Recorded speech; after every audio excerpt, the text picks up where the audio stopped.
Hello, everyone, and welcome to ReJoyce Wellness Care.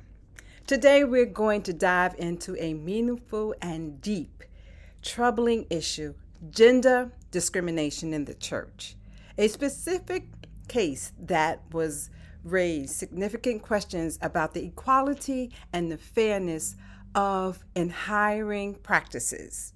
Imagine a tenured professor at Yale, a distinguished scholar with years of experience, a proven track record of excellence. She dedicated her life to education, research, mentoring the generation of pastors and leaders. But despite her qualifications, she found herself sidelined for a prestigious position simply because she was a woman, because she was a mother, because she showed up. This woman, my sister friend, my best friend, Dr. Turman, did not get the position. It's clear that Dr. Turman was not just qualified, she was overqualified. Her resume was spectacular, yet, despite all of that, she was removed from the finalist list. Why? Because she was a woman. Yeah, because she was a woman. But Dr. Turman didn't say anything. She took a stand. She fought back, seeking justice for herself and for people like me, and faced it. She took it further than people would have ever thought, and they got pissed off. They talked about her. They said things. They ridiculed her, but they didn't understand that she was not just fighting for herself, about all the women prior to her and future that got disqualified because they had a vagina. These are not just legal questions, they are moral and ethical dilemmas that we face in this society but must be confronted. Dr. Turman's experience is call for action for all of us. She did what she had to do because there was many people that said negative things about her. Why? Because she was a woman. Because if she was a man, and if she would have did the same thing, they wouldn't have said a mumbling word. But the sad thing about her story was how people mistreated her. How people did not want to hear her story. They had all kinds of things to say. They were not very nice to her. And they wouldn't take the time out to know her as a person, to understand that her fight was not just a fight for her. It wasn't about her getting the position. It was about the fact that she was a finalist.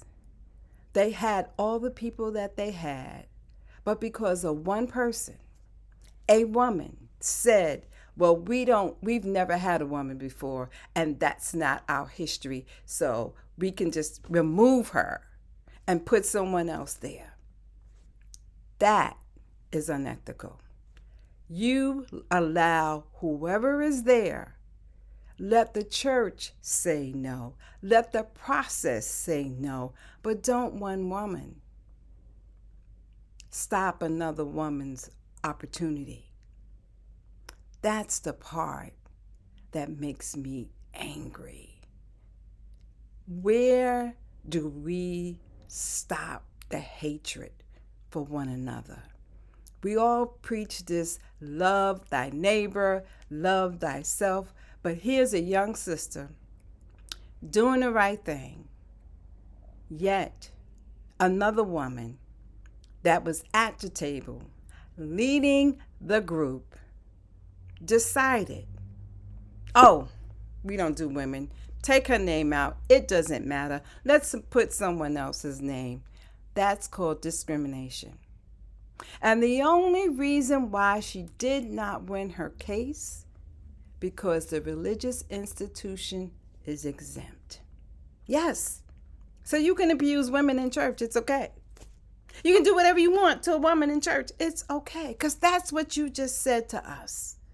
that you could do whatever you want, and because of the religious institution, church versus state, that the church can be exempt. Really? Is that how you feel about us? Yet you take our money every Sunday. Yet we do whatever we need to do. Because if it wasn't for the women, there wouldn't be a church. And the other thing, the green-eyed monsters. I'm talking about those women that are 65 and some of you 50-year-old that go around and had excuses for her. I've heard the conversations. Why don't she just stay home? She has a husband. She has children. Well, the hell with all of y'all, because jealousy is a monster. And I watched you. I watched even people that know her personally not say things that were very good because, well, maybe it's too much for her. It's never too much for her. That woman, Dr. Turman, got her PhD by the time she was 24 years old. She had her PhD. So what are you talking about? You don't even know her. Jealousy is a monster. Like, I've raised 3 beautiful daughters, and I've always told them that when you walk into a room, walk with your head up high, because there's going to be someone that doesn't like you when you show up because of who you are, what you look like, what you wear. And then we say we love God. The church, we need to know who's sitting at the table.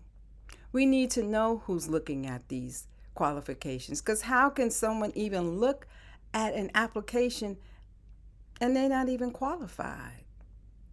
They don't even have a GED.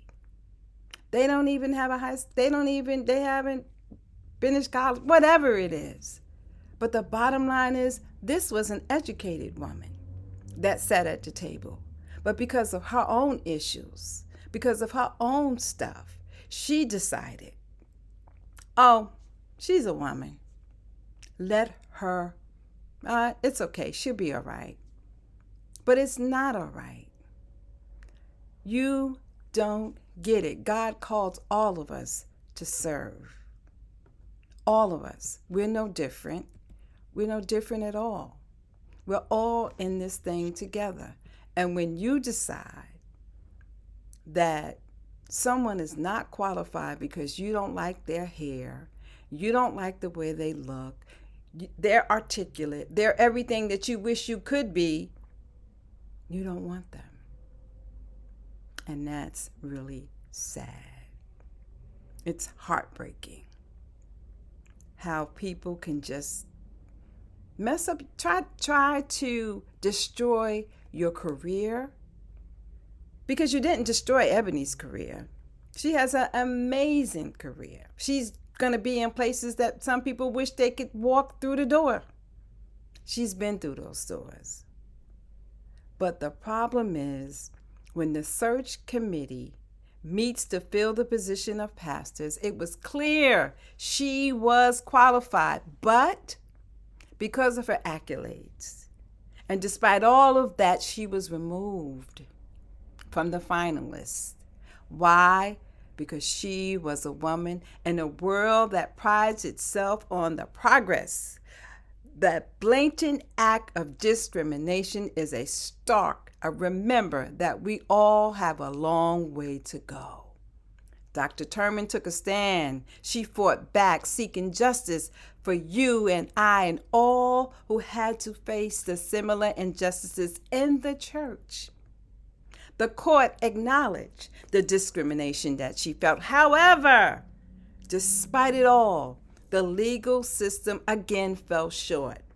The court could not anchor her a case within the existing precedent, citing religious exemption that allows the church to be discriminatory.